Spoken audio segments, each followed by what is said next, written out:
साल 2025 हम इसे क्या कहें? एक साल, एक तारीखों की श्रृंखला या एक ऐसे काल अध्याय जिसे हर भारतीय भुलाना चाहता है लेकिन भूल नहीं पाता। एक ऐसा साल जब ऐसा लगता है जैसे ऊपर वाले ने भी इस देश से मुंह मोड़ लिया।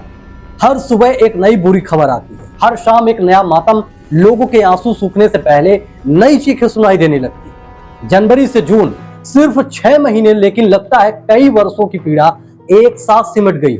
कभी आसमान से मौत बरसी, कभी आस्था कुचल दी गई, तो कभी एक बम ने स्वर्ग को नर्क में बदल दिया, तो कभी जश्न चीखों में तब्दील हो गया।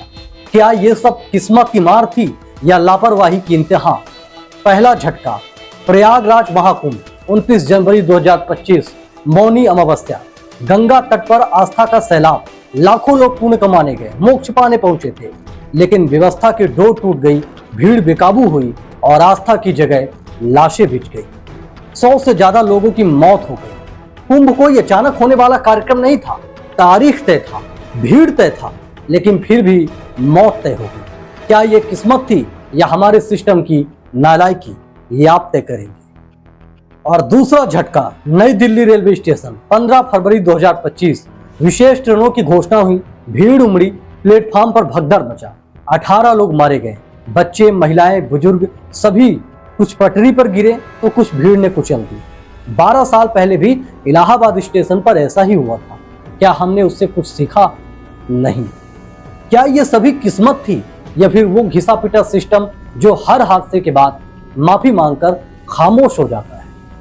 तीसरा झटका, पहलगाम आतंकी हमला 22 अप्रैल 2025, स्वर्ग जैसे वादियां और उसमें बहता खून, 26 पर्यटक मारे गए। सभी का नाम धर्म पूछकर मारा गया। कोई हनीमून पर था, कोई अपने बूढ़े माँ बाप को दिखाने लाया था। कश्मीर की जन्नत, लेकिन मिला क्या? नर्क। क्या यह महज बदकिस्मती थी या फिर एक सुरक्षा चूक? और चौथा झटका, बेंगलुरु स्टेडियम, भगदड़ मचा 4 जून 2025, आरसीबी ने पहली बार ट्रॉफी जीती थी। लोगों में काफी उत्साह था, हजारों लोग स्टेडियम में थे, लेकिन जस्ट मातम में बना। 11 लोग मारे गए, ज्यादातर बच्चे, क्योंकि कोई भी भीड़ रोकने के लिए उस हिसाब से इंतजाम नहीं किया गया था। और टिकट बांटने से पहले हमने सुरक्षा का कुछ भी नहीं सोचा। क्या ये भी महज एक हादसा था या एक और सरकार की नाकामी? लेकिन हर बार माफी मांगकर पल्ला झाड़ लेते हैं। अभी ये क्रम यही नहीं रुकता। इसके बाद सबसे बड़ा झटका, 12 जून 2025, Ahmedabad air India crash. London जाने वाली फ्लाइट टेक ऑफ के 59 सेकंड के अंदर जलकर गिर गई। 243 मौतें, सिर्फ एक बचा, वो भी जल चुका था। किसी की बेटी, किसी की माँ, किसी का पति, किसी का सपना, सब कुछ राख हो गया। कहते हैं इंजन फेल हुआ, कुछ लोग कहते हैं तकनीकी खराबी थी, पर सवाल ये है, क्या जांच हुई थी? क्या मेंटेनेंस पूरा था? क्या टेक ऑफ की मंजूरी में जल्दबाजी की गई? और अगर नहीं की गई तो फिर क्यों ये हुआ? इसका जवाब कौन देगा? अब सवाल हमारे सामने है, क्या 2025 वाकई में मनहूस साल था या हमने खुद ही हर चेतावनी को अनसुना कर दिया? क्या यह हादसे हैं या व्यवस्थाओं की हत्या? ये हम आप पर तय करना छोड़ देते, आप तय कीजिए। हर घटना के बाद हम कहते हैं बस कर यार, अब और मत दिखा, लेकिन देश रुकता नहीं, खबरें थमती नहीं, हादसे ठहरते नहीं, और हम आपके पास दिखाते हैं। 2025 क्या सिर्फ एक साल है या एक सजा जो हर दिन किसी नए जनाजे के साथ दरवाजे पर दस्तक दे रही है? ये हम इसलिए कह रहे हैं क्योंकि हर दिन आए न दिन आए कुछ न कुछ हादसा होता रहता है। अभी हम एयर इंडिया के मलबे से बाहर नहीं निकले थे कि केदारनाथ में हेलीकॉप्टर क्रैश हो गया। आस्था भी अब सुरक्षित नहीं है। केदारनाथ के लिए श्रद्धालुओं को ले जा रही हेलीकॉप्टर नीचे गिर गई और इस हादसे में 7 लोगों की मौत हो गई। किसी ने पहली बार बाबा केदार के दर्शन की मन्नत मांगी थी, कोई अपनी बीमार माँ को, कोई अपने परिवार के साथ बाबा केदारनाथ के दर्शन करने के लिए गया, लेकिन अब सिर्फ राख और रिकॉर्ड बचा है। कहते हैं तकनीकी खराबी थी, लेकिन सवाल अब ये विकराल है, क्या हेलीकॉप्टरों की सुरक्षा जांच भी अब एक फॉर्मेलिटी बन चुकी है?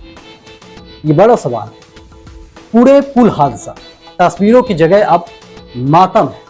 पुणे के कुंडमाला में एक पुल ढह गया, इंस्टाग्राम के लिए बना वो दृश्य अब मौत की घाटी बन गया।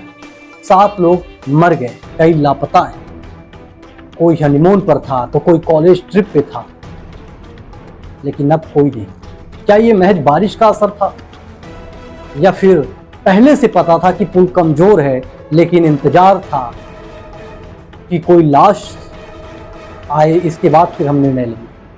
ये सवाल उठना जरूरी है, क्योंकि हादसों का क्रम लगातार बढ़ता ही जा रहा है, घट नहीं रहा है। 2025 हादसों का नहीं, सवालों का साल है। इस साल की हर तारीख कोई न कोई मातम लेकर आई है। अहमदाबाद का विमान हादसा, पहलगाम का आतंकी हमला, महाकुंभ और दिल्ली की भगदड़, बेंगलुरु का जश्न जो मातम में बदल गया, और अब मुंबई केदारनाथ। पूरे हर हादसे के बाद वही बयान, हमें दुख है, हम जांच करेंगे, हम मुआवजा देंगे।